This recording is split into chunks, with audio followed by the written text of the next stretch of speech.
ସାଙ୍ଗ ମାନେ ଆଜି ଗୋଟେ ସ୍ପେଶାଲ ଗୋଟେ ଦିନ ଆଜି ନା ହାପି ପଖାଳ ଦିବସ। ସମସ୍ତ ଓଡ଼ିଶାବାସୀଙ୍କୁ ପଖାଳ ଦେଶର ଅଭିନନ୍ଦନ। ଆଜି ସମସ୍ତେ ପଖାଳ ଖାଆନ୍ତୁ ଆଉ ପେଟ ଥଣ୍ଡା କରନ୍ତୁ। ଦେଖୁଛ ଦହି ପଖାଳ ସେଥିରେ ଲେମ୍ବୁଟେ ପଡ଼ିଛି, ଲଙ୍କାଟେ ପଡ଼ିଛି।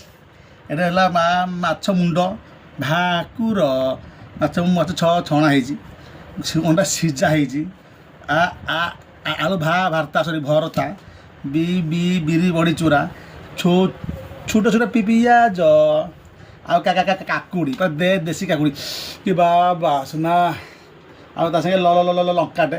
ଭାଇ ଆହୁରି ଆଇଟମ୍ ଥିଲା ଘରେ, ମୁଁ ମନା କଲି କାରଣ ମୁଁ ହଜମ କରିପାରିବିନି, ବେଶୀ ଖାଇଲେ ହଗି ହେବି। ତେଣୁ କମ୍ ଖାଇଲି, କିନ୍ତୁ ସମସ୍ତଙ୍କର ଅଭିନନ୍ଦନ। ପଖାଳ ଖାଆନ୍ତୁ, ଘରେ ଖାଆନ୍ତୁ କି ହୋଟେଲରେ ଖାଆନ୍ତୁ, କିନ୍ତୁ ଆଜି ନିଶ୍ଚିନ୍ତ ଖାଆନ୍ତୁ। ଆମେ ଓଡ଼ିଆ, ଆମ ପଖାଳ ଭାରି ବଢ଼ିଆ, ଆମ କଥା ବି ବଢ଼ିଆ। ତେଣୁ ପଖାଳଟେ ଖାଆନ୍ତୁ ଭାଇ। ରହିଲି।